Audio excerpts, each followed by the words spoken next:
Ricky Gonzaga, your host for today. Are you ready to enhance your knowledge about marketing theories and strategies? To help you better understand the role of marketing in business world, please help me welcome our guest, a business owner and entrepreneur, Ms. Maria Liza Saison. Hi ma'am! Hello. Please start. Kumusta mga kalima?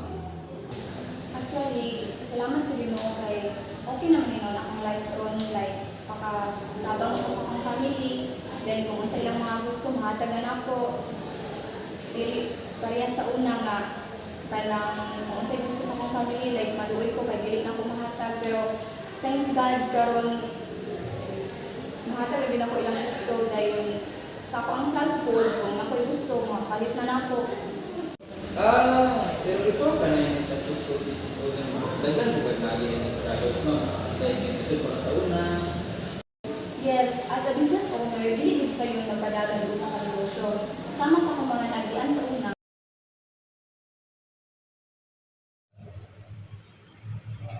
Excuse me, ma'am. Balik ko papel, ma'am. Ma'am, excuse me. Balik ko papel, ma'am. Ma'am, balik ko papel, ma'am. Ma'am! Dali, kuma mo. Balik ko papel. Papel, ma'am. Ilan man? Balik piso lang, ma'am. Iso lang tayo sa apak ko. Pila na ako dahil ballpen, ma'am. Isa. Wow. Ah! Di man, wagi, ma'am. Ma'am, Unsa naman sad? di magi ang ballpen, oh. Ulisa, ma'am. Napay papel nga, grabe ka. Kanahan, gigamit. Ano lahat, ma'am? Ulisa, di ma'am. Hindi, oh. Kahit kayo, ma'am. Hindi ka gusto mo palit sa mga baligya. Bakit ka sa pikas? Hindi ma, kabalo mo dato sa imong mga customer, ma'am. Nako yung ibaligyaan dire nga. Wala yung mga customer. Gamay ra kay tao dire na. Sus, napay papel nimo, grabe ka. Bakot. Panira mo eh.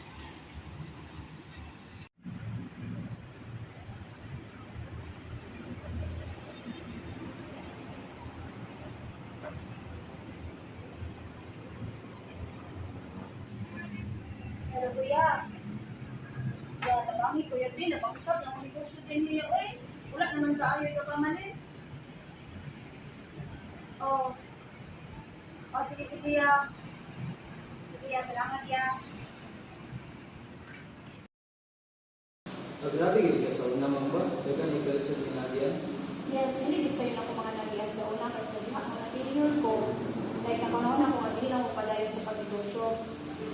Pero kung dili patuod sa akong kuya, dili unta ko mayong ani ron.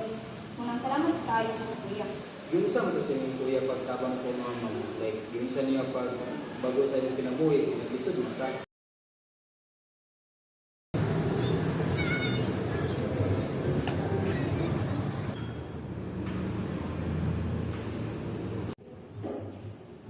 Hello ma'am, good morning. Welcome to Taipei. What can I do for you? Ay, salamat. Mamilis ako. Gusto niyang bestseller diri, ma'am? Ang bestseller diri ma'am is Dark Choco and Tiger Dad. Isa lang ka dark choco, ma'am. Isa ka Dark Choco. Unsa pa dahil ma'am? Tana lang. Okay, thank you ma'am. Please ko sa order ni ma'am. Okay, ma'am. Thank you.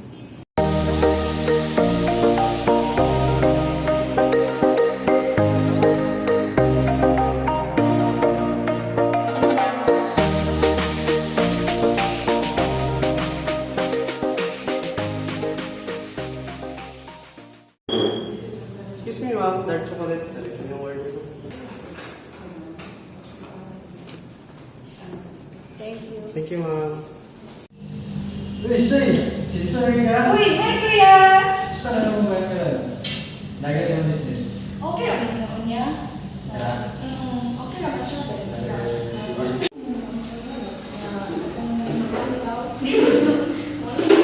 Uy, gusto na yung sales ka lang. Yeah? Okay naman noon niya. Dili pareha sa una nga hinay kayo dito ako ang sales. Pero karon salamat sa Ginoo kay tagal na may customer. Siya na pa yung nakuha ng allocation mo sa Central Coast. Kaya, dali ka kita sa mga tao. Yes, ako sa tingin bituyo yun kay sabi po sa pinaka-importante sa pag-business ka, ang location jud kay para sa customer. Muna thank you jud kaayo ya, dili pa tungod nimo siguro. Dili ko makakuha na ang negosyo. Ya, akin sa mga tapos sa mga para malambot yung gusto. Thank you kaayo ya. Ma'am, pili mo yung tagaan ng advice kami na sa kanang gusto mo buhat ng negosyo. Magkapo kita ng chance na success sa negosyo. Yes, sa mga gusto magnegosyo, dapat kabalo dito sa inyong marketing strategy like segmentation, target marketing, and marketing positioning. Before mo mag-start ang negosyo, dapat kabalo mo sa inyong target market, mga bata, bawat tigulang. So like for example, gusto ko magnegosyo o mga school supplies. So akong target market, mga bata.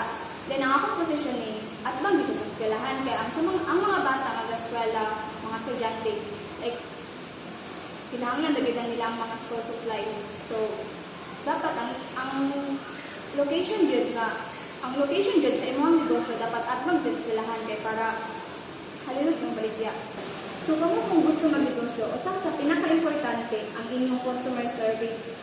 Kaya isip usa ka negosyante, dapat taas mo og pasensya. Kaya useless jud ang inyong negosyo kung dili mo kabalo mo trato sa inyong customer.